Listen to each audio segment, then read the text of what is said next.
Hello everyone, আজকে আমরা দ্বিঘাতকরণে অর্থাৎ কোয়াড্রেটিক ইকুয়েশন, যেটা কোয়াড্রেটিক সার্চ বলা হয় অ্যাকচুয়ালি দ্বিঘাতকরণকে, সেই কোয়াড্রেটিক সার্চের আমরা আজকে চ্যাপ্টারটা শুরু করব। আমরা ডিরেক্টলি অঙ্কেই সচরাচর যাই, বাট আমার মনে হয় এই কোয়াড্রেটিক সার্চ যখন করতে যাব, দ্বিঘাতকরণে যখন আমরা বের করতে যাব, তার আগে কিছু কনসেপ্ট অন্ততপক্ষে জেনে রাখা দরকার। তো আজকে আমরা একটুখানি কনসেপ্ট দিয়েই শুরু করি ক্লাসটা। তোমাদের কনসেপ্ট ইন দ্য সেন্স এরকমভাবেই আমি কয়েকটা জাস্ট জিস্ট তোমাদের বলে দেবো, তোমরা এগুলো একটু মনে রাখবে, আর কিছুই না। ধরো কিছু কিছু ক্ষেত্রে আমরা এরকমভাবে বলি যে 4-এর বর্গমূল, রাইট? 4-এর বর্গমূল কত? তখন 4-এর বর্গমূল যখন আমরা বের করতে যাই, তখন আমরা কী করি? প্লাস মাইনাস √4 হয়, ঠিক আছে? √4 হয়। এখান থেকে আমরা কি বলতে পারবো? একবার এর মান হবে +2 এবং অন্য ক্ষেত্রে হবে -2, ঠিক আছে? তার কারণ এটা কেন হয় এটা বুঝতে গেলে আমাকে করতে হবে +2-এর হোল স্কোয়ার আর -2-এর হোল স্কোয়ার। আচ্ছা, +2-এর হোল স্কোয়ার মানে কি? +2-এর হোল স্কোয়ার মানে হচ্ছে 2 গুণ 2 সমান 4, আর -2-এর হোল স্কোয়ার মানে কি? -2 ইন্টু -2, অর্থাৎ -2কে 2বার গুণ করেছি, হোল স্কোয়ার যেহেতু আছে তাই 2বার গুণ করা বোঝাই, তাই তো? তাহলে মাইনাসে মাইনাসে গুণ করলে কি হয়? প্লাস, আর 2 গুণ করলে 4। দেখো এই ক্ষেত্রেও +4, এই ক্ষেত্রেও +4। তাহলে 4-এর বর্গমূল বা কোনো সংখ্যার যখন আমরা বর্গমূল নির্ণয় করব, তখন আমাকে প্লাস এবং মাইনাস বোথ সাইনই কিন্তু নিতে হবে। এত কিছু বলার অর্থ কিন্তু এইটুকুটাই। ধরো আমাকে যদি বলা হয় 25-এর বর্গমূল, 25-এর বর্গমূল কত?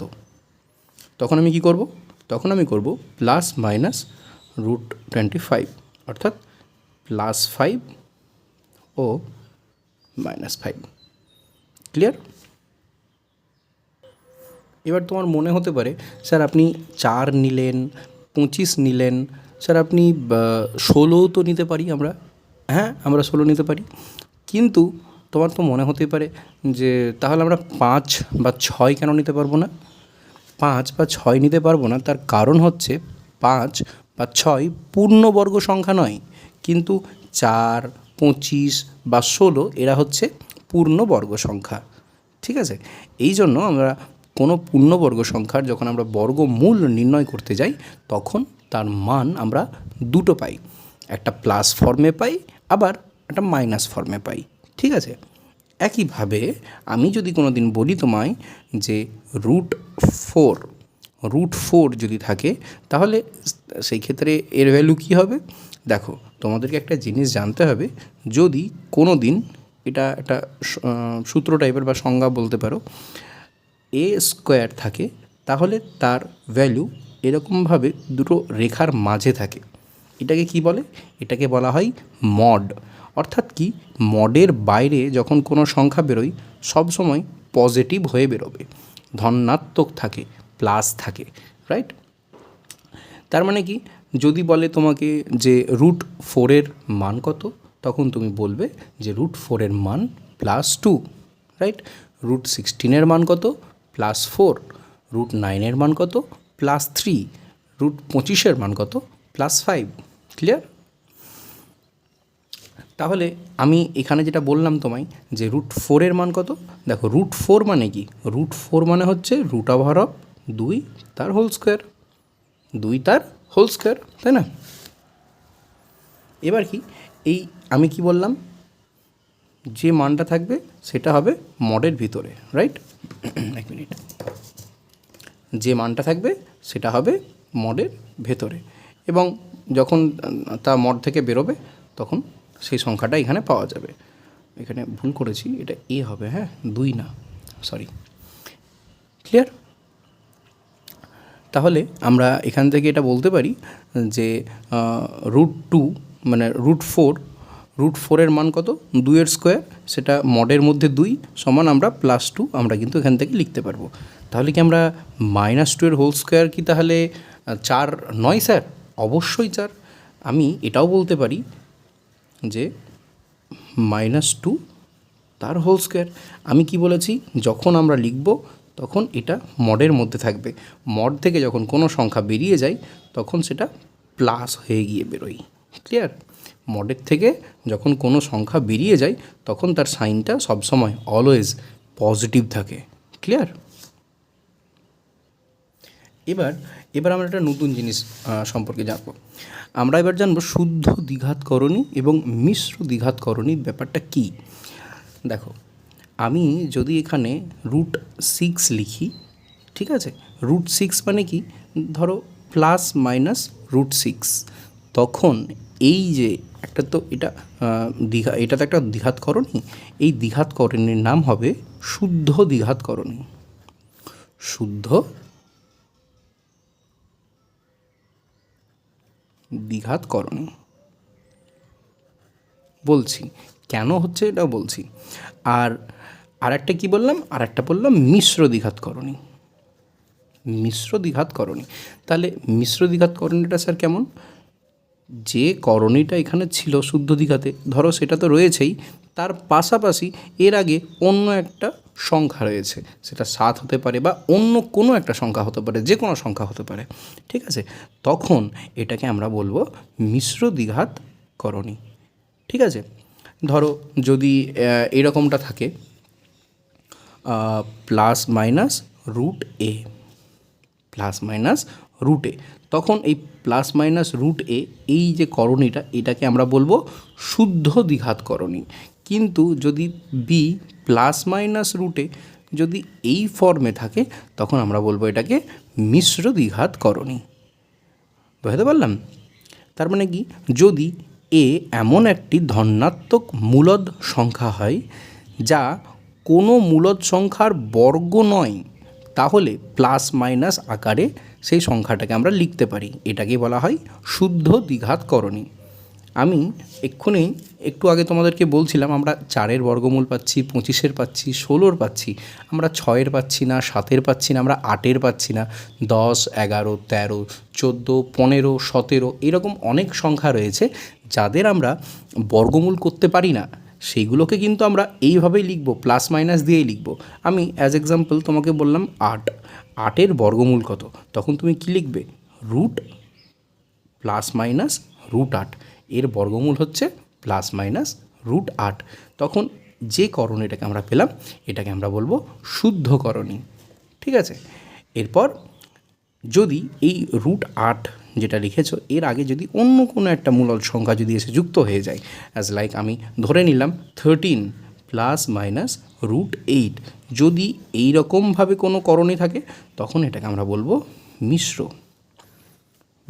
দ্বিঘাতকরণী।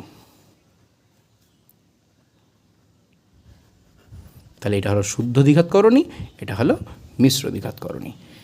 ক্লিয়ার করতে পারলাম? চলো নেক্সটের দিকে এগোনো যাক। এবার আমরা নেক্সট কনসেপ্টে আসি। আমরা করণী অঙ্ক করতে গিয়ে দেখব সদৃশকরণী এবং অসদৃশকরণী বলে আমরা দুটো করণীর নাম পাচ্ছি।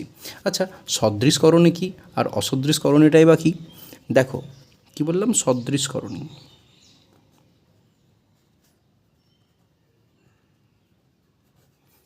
আর একটা বললাম অসদৃশ।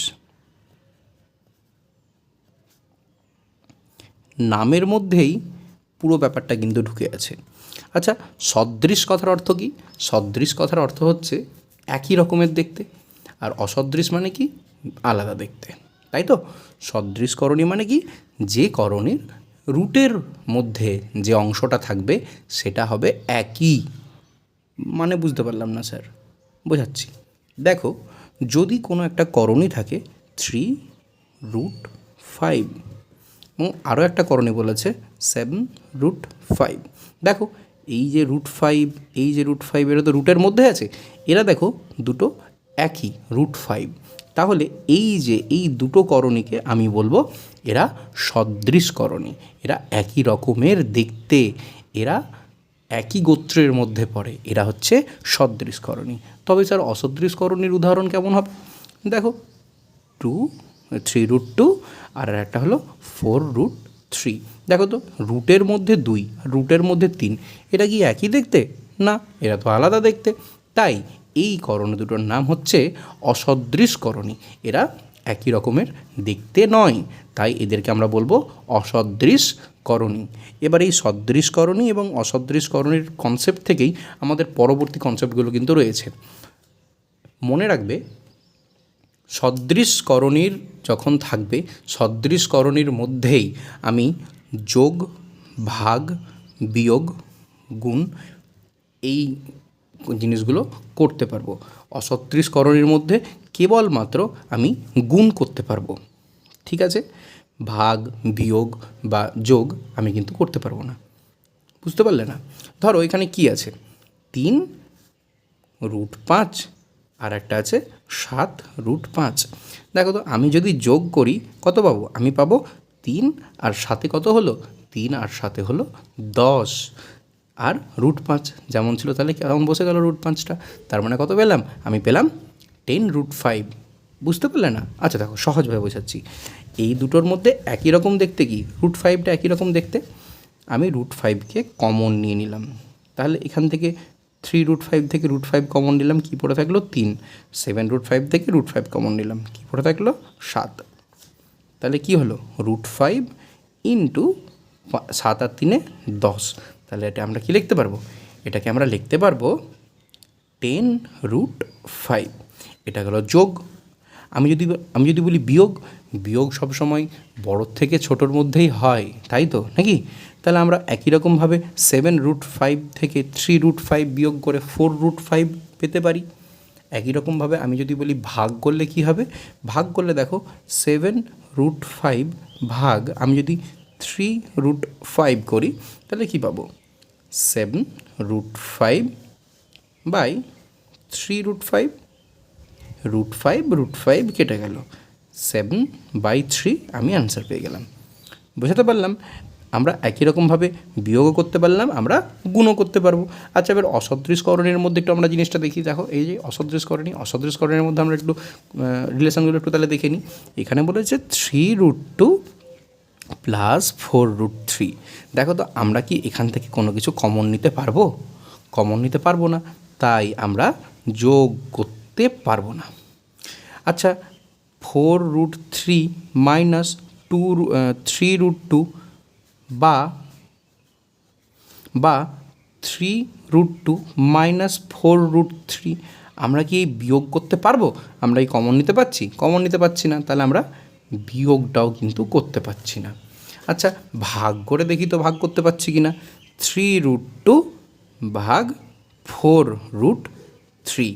দেখো, যখন আমরা ভাগ করতে যাব, ভাগ আমরা কিন্তু করতে পারবো, না পারা না, কিন্তু পুরোপুরি ভাগ কিন্তু আমরা করতে পারবো না। আমরা পুরোপুরি ভাগ করতে পারবো না। আমরা এই জিনিসটা শিখবো পরবর্তীতে, সব শেখাবো আস্তে আস্তে। আমরা ভাগ করতে পারবো, চাইলেই ভাগ করতে পারবো, কিন্তু কি বলো তো, এই করণী নিরসন করতে হবে। এই করণী নিরসনটা আজকে আমরা শিখবো। ক্লাসটা একটু বড় হতে পারে, বাট করণী নিরসনটা আজকে আমরা শিখবো। আচ্ছা, আমরা কি গুণ করতে পারবো? দেখি, 3√2 ইন্টু 4√3। গুণের সময় কিন্তু কোনো বাধা নেই। গুণের সময় রুটের মধ্যে যারা আছে তারা রুটের মধ্যে গুণ হবে, রুটের বাইরে যারা আছে তারা রুটের বাইরে গুণ হবে। তাহলে 3 আর এই 4 কত হলো? 12। রুটের মধ্যে কি আছে? 2 আর 3, তাই 2 গুণিত 3, এভাবে আমরা লিখব 12√6। একই রকমভাবে সদৃশকরণের ক্ষেত্রেও তাই হয়। সদৃশকরণের ক্ষেত্রে কী ছিল আমার? 3√5 ইন্টু 7√5। দেখো, 3 7 21, রুটের মধ্যে 5 গুণ 5। এবার একটা জিনিস তোমরা জেনে রাখো, যখন রুটের মধ্যে দুটো একই সংখ্যা থাকবে, রুটের বাইরে একটা সংখ্যা হয়ে বেরোবে। এভাবেও বুঝতে পারো, আবার এভাবেও বুঝতে পারো। 5 5 গুণ করলে কত হয়? 25। রুটের মধ্যে 25 রয়েছে। রুটের মধ্যে 25 থাকলে কি বলেছিলাম? রুটের মধ্যে এই যেখানে দেখো কি বলেছিলাম, √25 মান কত? √25 মান বলেছিলাম √5 হোল স্কোয়ার, √5 স্কোয়ার। তাহলে কি এটাকে বলেছিলাম mod 5, তার মানে 5, তাই এই 5 এখানে পেয়েছি আমরা। বুঝতে পেরেছ? যদি আমরা গুণ করি তাহলে বললাম আমরা 105। বোঝাতে পেরেছি? চলো এবার আমরা পরের কনসেপ্টের দিকে এগোই, দেখি কি আছে। বইয়ে দেখো এই 8 নম্বর প্রয়োগটা কি বলছে। 8 নম্বর প্রয়োগে বলছে আমি এই করণী এবং এই যে পুরো মানটা আছে, বলছে এদের যোগফল নির্ণয় করো, যোগফল নির্ণয় করে লিখো কত আছে। দেখো এই ক্ষেত্রে কি হয়েছে, আচ্ছা চলো আমি খাতায় দেখাচ্ছি। আমি অঙ্কটা টুকে নিয়েছি। দেখো আমাকে এই রাশিমালাটার যোগফল করতে বলেছিল। আমি কি বলেছিলাম, যখন আমি যোগ করব তখন আমি দেখে নেব যে রুটের মধ্যে কোনো একই জিনিস আছে কি নেই। যদি রুটের মধ্যে একই জিনিস থাকে, অর্থাৎ তারা যদি সদৃশকরণী হয়, তাহলে তাদের আমি যোগ করতে পারবো। তাহলে দেখো এখানে 2√3 আর 4√3, এর মাথাতেও এর সাথেও √3 রয়েছে, এর সাথেও √3 রয়েছে, মানে এর আর এর আমি যোগ করতে পারবো। তাহলে 2 আর 4-এর যোগ করে কত হবে, 6, আর √3 যেমন ছিল √3 থেকে গেল, কী পড়ে থাকলো 3√2। দেখো তো একটা জিনিস, এরা তো এবার অসদৃশকরণী হয়ে গেল। অসদৃশকরণের মধ্যে যোগ হয়, কি বলেছিলাম, অসদৃশকরণের মধ্যে যোগ হয় না। দেখো এখানে দেখো, এই যে এরা তো অসদৃশকরণী, অসদৃশকরণের মধ্যে যোগ হয় না। তাই এই ক্ষেত্রেও এটা যেহেতু অসদৃশকরণী হয়ে গেল, আমার অঙ্ক এখানেই শেষ। এটাই আমার উত্তর, এটাই আমার অ্যান্সার, রাইট। আমি আর তার পরবর্তীতে এটাকে কোনোভাবেই কিন্তু 9 বলে কোনো কিছু রুটের মধ্যে 3 + 2 5 করতে আমি পারবো না। আমার যেহেতু আমি অসদৃশকরণী পেয়ে গেছি, তাই আমার যোগফল এখানেই শেষ। এটাই সঠিক উত্তর, এটাই অ্যান্সার। ক্লিয়ার? এবার চলো আমরা কোষে দেখি 9.1-এ চলে যাই। 9.1-এ কিছু কিছু অঙ্ক রয়েছে যেগুলো আমরা একটু একটু করে করবো, একটু একটু করে শিখবো, ঠিক আছে। দেখো 9.1-এর যেখানে 1-এর প্রশ্নে কি বলেছে, মূলদ এবং অমূলদ সংখ্যার গুণফল আকারে আমরা লিখব এইগুলোকে। তাহলে এইগুলোকে যদি আমি ওই মূলদ এবং অমূলদ সংখ্যার গুণফল আকারে লিখি, তাহলে কিভাবে লিখব চলো আমরা শিখে নিই। আমাকে বলেছিল √175। আমি ওরকম কোষে দেখি 9.1 পরপর অঙ্কগুলো এরকম যেভাবে রয়েছে আমি কিন্তু করব না। আমি তোমাদেরকে কনসেপ্টটা বুঝিয়ে দেবো। প্রয়োজন যদি হয় তোমরা কমেন্ট সেকশানে কমেন্ট করতে পারো যে স্যার আমাদের প্রত্যেকটা অঙ্ক প্রয়োজন, তখন আমি সেক্ষেত্রে প্রত্যেকটা অঙ্ক করাবো। আদারওয়াইজ আমি কিন্তু যেগুলো ইম্পর্ট্যান্ট অঙ্ক বা একই রকমের যেগুলো অঙ্কগুলো রয়েছে তাদের মধ্যে যে কোনো একটা করাবো, এবং বাকিগুলো তোমাদের হোমওয়ার্ক রেখে আমি কিন্তু এগিয়ে যাব, ঠিক আছে। তো চলো আমরা আগে একটু একটু করে বুঝে নিই এখানে আমরা কিভাবে কি করতে পারি। ধরো যখন এখানে এরকমভাবে রুটের মধ্যে কোনো একটা সংখ্যাকে দেবে, আমাকে দেখতে হবে এই সংখ্যাটাকে আমি ভাঙবো কীভাবে। আমি উৎপাদকের সাহায্যে বিশ্লেষণ করব। আমি উৎপাদকের সাহায্যে বিশ্লেষণ করে কি কি পাচ্ছি এটা আমাকে লিখতে হবে, দেখতে হবে। দেখো আমি 5 দিয়ে যদি এটাকে ভাগ করি, 3 × 5 = 15, 5 × 5 = 25, এরপরে আবার 5, 5 × 7 = 35। তাহলে আমি কি লিখতে পারি, সমান দিয়ে আমি এভাবে লিখব, 175-কে আমি লিখতে পারি 5 × 5 × 7।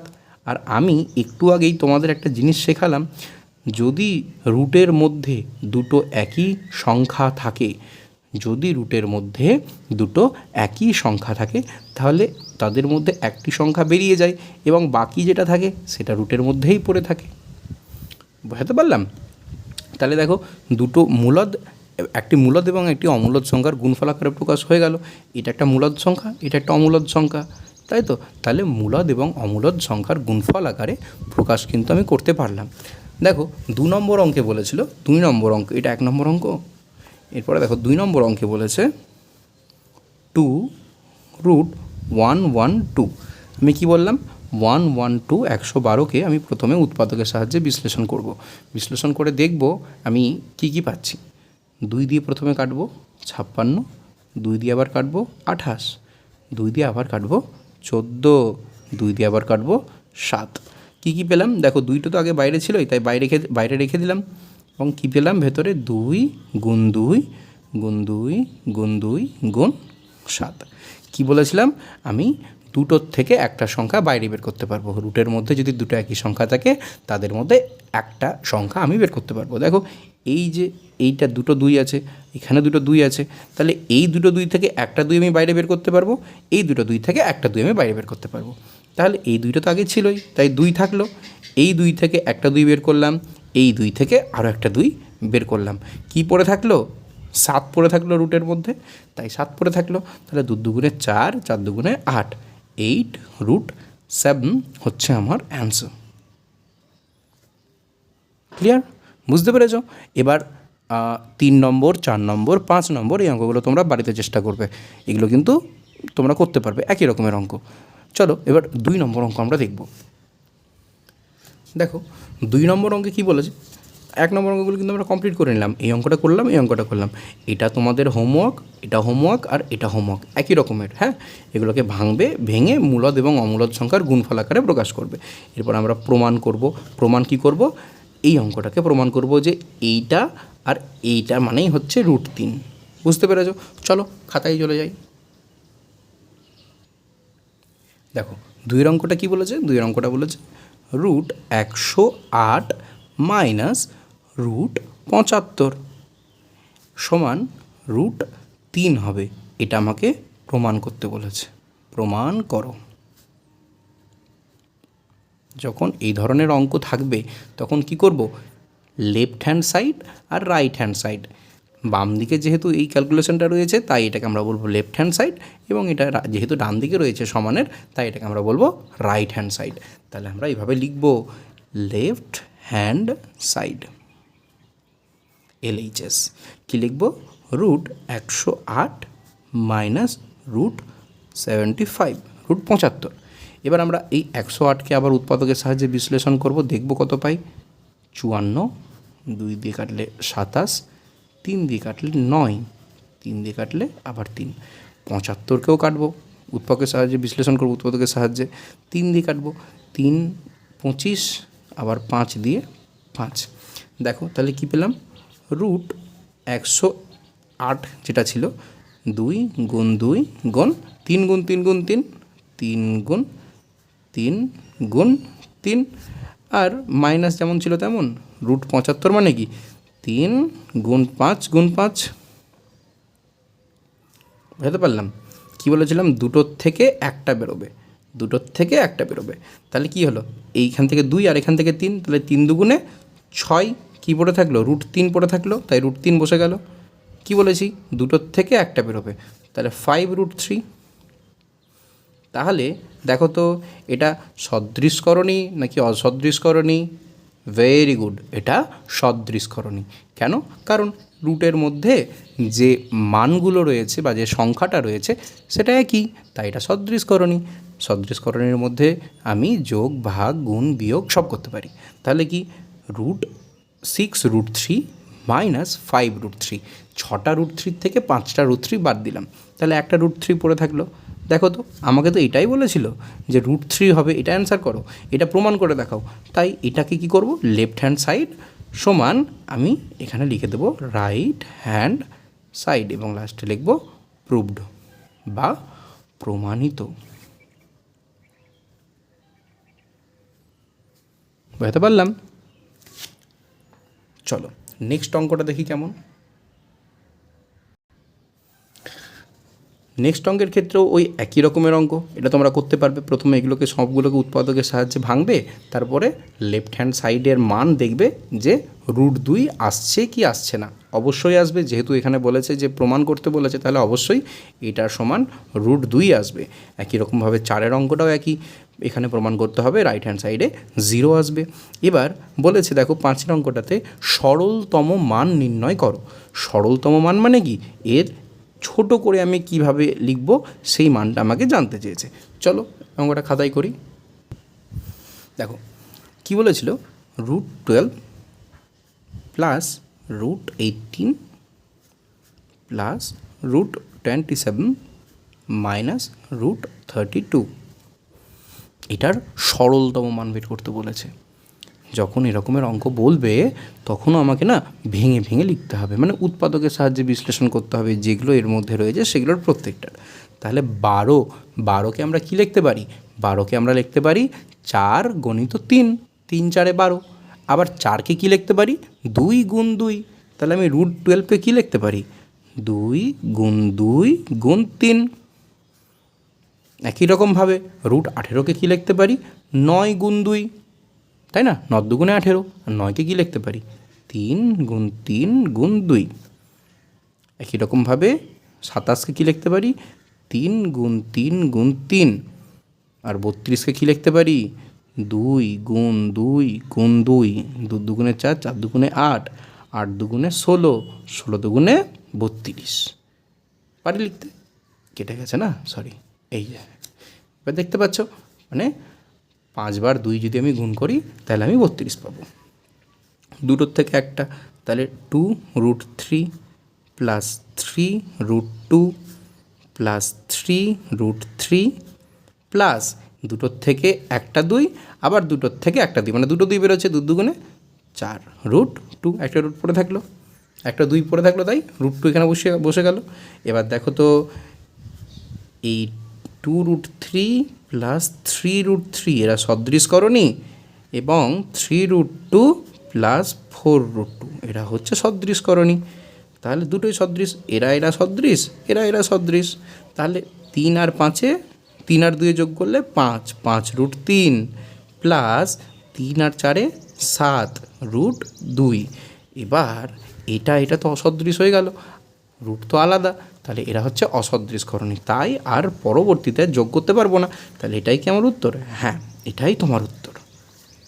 বুঝতে পেরেছ? চলো নেক্সট অঙ্কে যাই।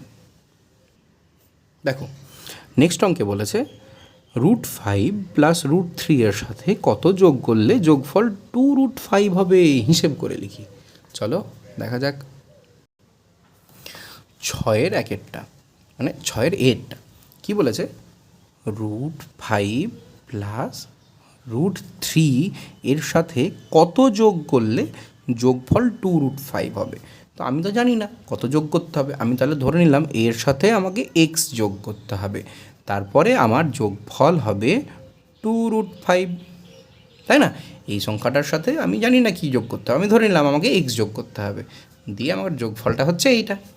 এবার আমি কি করব, এবার √5 √3 যেমন আছে তেমন থাকলেও 2√5কে আমি সমানের বাম দিকে নিয়ে আসবো। বাম দিকে এলে সাইন চেঞ্জ হবে, 2√5 সমান এক্সটাকে কী করবো, সমানের ডান দিকে নিয়ে যাব, এর তো প্লাস সাইন, তাহলে আমি এটাকে যখন ডান দিকে নিয়ে আসবো তখন হয়ে যাবে মাইনাস, রাইট? এরপরে দেখো, এরপরে মজার বিষয় হচ্ছে এইটা, যে এইটার থেকে এটা কে বড়, √5 এবং এখানেও √5, এখানে 2√5, এখানে √5, কে বড় দেখতে? দেখতে তো 2√5 বড়। 2√5 যখন বড়, তাহলে বড়োর সাইন কি আমাকে সেটা দেখতে হবে, মাইনাস।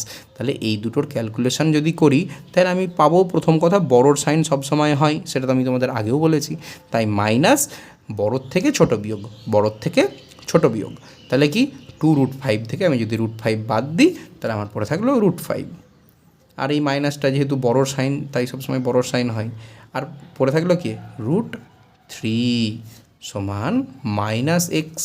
আমাকে কি বার করতে হবে, আমাকে এই এক্সের মান বের করতে হবে, আমি তো -x-এর মান বের করলে চলবে না, আমাকে এক্সের মান বের করতে হবে।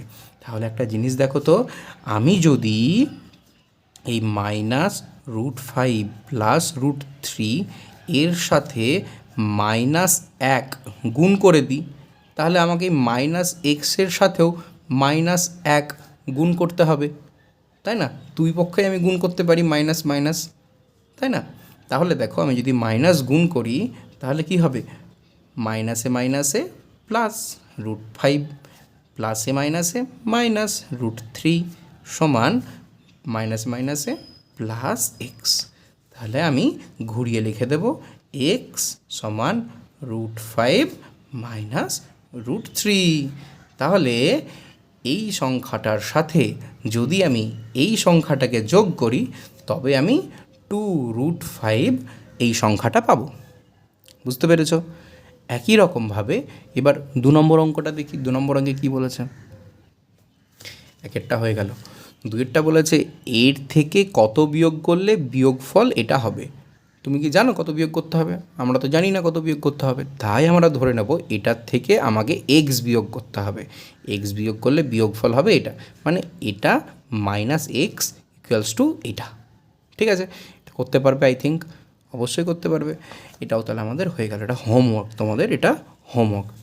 এবার দেখো 2 নম্বরটা কি বলেছে, এই করণী এবং এই করণী এদের যোগফল নির্ণয় করি। ওই যে উদাহরণটা করিয়ে দিলাম তখন, তাহলে তোমরা এটারও যোগফল করতে পারবে। এটা তোমাদের হোমওয়ার্ক দেওয়া থাকলো। এবার দেখো কি বলেছে, এটার থেকে এই করণীটাকে বিয়োগ করি এবং বিয়োগফল লিখি। মানে এটার থেকে আমাকে এটাকে বিয়োগ করতে হবে। কি করবে না করিয়ে দেবো? আচ্ছা, এটা করিয়েই দিই। ডি এরটা দেখো, ডি এর অঙ্কটা কী বলেছে? ডি এর অঙ্কটা বলেছে 10 মাইনাস রুট 11 থেকে এটার থেকে বিয়োগ করব কাকে? -5 প্লাস 3 রুট 11কে বিয়োগ করব। খুব সহজ। দেখো 10 মাইনাস 11 রুট 11 যেমন ছিল তেমন লিখে দিলাম। এবার দেখো এই মাইনাসের সাথে এই মাইনাসের তো গুণ হবে, তাই না? তাহলে মাইনাসে মাইনাসে প্লাস, এখানে কিছু নেই মানে কি আছে? এখানে 1 আছে। তাহলে এই 1-এর সাথেই 5-এরও গুণ হবে, তাই হয়ে গেল 5। মাইনাসে প্লাসে মাইনাস, 3-এর সাথে যদি আমি 1-এর গুণ করি তাহলে 3 রুট 11, মানে 1-এর সাথে যাই গুণ করি সেই সংখ্যাটাই তো হয়, তাই না? শুধু সাইনটা যেহেতু মাইনাস, তাই মাইনাসের সঙ্গে প্লাস গুণ হয়ে সাইনটা বদলে গেল। এবার দেখো 5-এর সাথে আমি যদি এই 10কে যোগ করি কত হয়? 15। আর এইখানেও মাইনাস রুট 11, এখানেও মাইনাস 3 রুট 11। দেখো এটাও সদৃশকরণী, এটাও সদৃশকরণী, মানে এরা পরস্পর সদৃশকরণী, কারণ এদের করণীর মধ্যে যে সংখ্যাটা রয়েছে সেটা একই। তাহলে 3টে রুট 11 তার সাথে আরও একটা রুট 11 যোগ হলো, তাহলে কত হলো? 4টা রুট 11। কিন্তু এদের সাইন কী গো? এদের সাইন তো মাইনাস, নেগেটিভ, তাই নেগেটিভ হয়ে গেল। এবং এটাই হয়ে গেল অ্যান্সার, এটাই হয়ে গেল এদের বিয়োগফল। বুঝতে পারলে? চলো নেক্সট অঙ্কে। তাহলে আমাদের এটা তো হয়েই গেছিলো, এটা হয়ে গেল। এবার কি বলেছে? ই এর অঙ্কটা কী বলেছে? এটা এবং এটা এর যোগফল থেকে এর বিয়োগ করে বিয়োগফল নির্ণয় করো। করতে পারবে? এটা থাকলো হোমওয়ার্ক। কী করতে হবে? এটা যোগ এটা বিয়োগ এটা, এটার যোগ থেকে এটাকে বিয়োগ করতে হবে। নিশ্চয়ই করতে পারবে, অবশ্যই করতে পারবে। এফেক্টটা কি বলেছে? দুটি দ্বিঘাত করণী লেখো যাদের সমষ্টি মূলদ সংখ্যা। মানে আমাকে দুটি দ্বিঘাত করণী এমনভাবে লিখতে হবে যে যাদের যোগ আমি যখন করব তখন সেই যোগফলটা একটা মূলদ সংখ্যা হবে। চলো অঙ্কটা করে নেওয়া যাক। ধরো আমাকে দুটো করণে লিখতে হবে, দুটো দ্বিঘাত করণে লিখতে হবে যে যাদের আমাকে সমষ্টি বলে দিয়েছে মূলদ সংখ্যা হবে। এফের অঙ্কটা, তাই তো? দেখো আমি একটা করণে লিখছি। আমরা কেমন করণী লিখব বলো তো? আমরা লিখব মিশ্র দ্বিঘাত করণী। মিশ্র দ্বিঘাত করণী দেখতে কেমন হয় বলেছিলাম? আমি বলেছিলাম এইরকম থাকবে এবং রুটের মধ্যে এইরকম থাকবে, তাই না? এবার আমাকে বলেছে মিশ্র দ্বিঘাত করণী তো লিখতে বলেনি, আমাকে বলেছে এমন দুটি দ্বিঘাত করণী লিখো যাদের সমষ্টি মূলদ সংখ্যা হবে। তো চলো আমি নিজের মন মতন একটা মূলদ সংখ্যা নিচ্ছি, এইরকমভাবে plus minus root 3, sorry plus root 3। ঠিক আছে, আমি একটা একটা করণী এরকম নিলাম, একটা দ্বিঘাত করণী এরকম নিলাম যে 9 প্লাস রুট 3, এবং অন্য একটা করণী নিলাম 9 মাইনাস রুট 3। এদের কি বলেছে? সমষ্টি করতে বলেছে, যোগ করতে বলেছে, তাই না? তাই যোগ করলাম। যোগ করে দেখছি রুট 3 প্লাস 9 প্লাসে মাইনাসে মাইনাস রুট 3। দেখো এই প্লাস রুট 3 আর এই মাইনাস রুট 3 কাটাকাটি হয়ে বাদ হয়ে গেল। কি পড়ে থাকলো? 9 প্লাস 9 সমান 18, 18 পড়ে থাকলো। এটাই আমার অ্যান্সার আমার অ্যাকচুয়ালি এই 18টা নয়, আমার অ্যাকচুয়ালি অ্যান্সার হচ্ছে এইটা, যে একটা মূলদ সংখ্যা এইটা আর আরেকটা মূলদ সংখ্যা এইটা, মানে দ্বিঘাত, মূলদ সংখ্যা না দ্বিঘাত করণী। এটা একটা দ্বিঘাত করণী, এটা একটা দ্বিঘাত করণী, এদের সমষ্টি করেছি, সমষ্টি করে যে উত্তরটা পেয়েছি সেটা হচ্ছে মূলদ। তাহলে স্যার এই একটাই উত্তর হবে এই অঙ্কের? না, এই একটাই উত্তর হবে না, আরও অনেক উত্তর হতে পারে। তুমি 7 প্লাস রুট 5 নিতে পারো, আবার 7 মাইনাস রুট 5 নিতে পারো। থামো, 7 প্লাস রুট 5, 7 মাইনাস রুট 5, এদেরও যদি সমষ্টি করে দেখবে এই রুট 5 কেটে গেল, 7 আর সাথে যোগ করে 14 হলো একটা মূলদ সংখ্যা। আচ্ছা, মূলদ সংখ্যা তো বারবার আসছে, তোমরা ক্লাস 9-এ মূলদ সংখ্যা সম্পর্কে জেনেছো। মূলদ সংখ্যা কাকে বলে? যে সংখ্যাকে p/q কিউ আকারে প্রকাশ করা যায়। তাহলে 14কে কীভাবে পি বাই কিউ আকারে প্রকাশ করব, বা 18কে কীভাবে পি বাই কিউ আকারে প্রকাশ করব? কেন 14/1, 18/1, এটা হলো পি, এটা হলো কিউ, এটা হলো পি, এটা হলো কিউ। তাহলে আমরা এটাকে পি বাই কিউ আকারে যখন প্রকাশ করতে পারবো তখন সেই সমস্ত সংখ্যাগুলোকে আমরা মূলদ সংখ্যা বলবো। ঠিক আছে, আজকে তাহলে আমাদের 6-এর এ পর্যন্ত হয়ে থাকলো। এর পরবর্তীতে আমরা কুশে দেখি 9.2 এর অঙ্কগুলোকে আমরা করে নেব। ঠিক আছে, আজকে তাহলে এ পর্যন্তই থাক, চলো টাটা।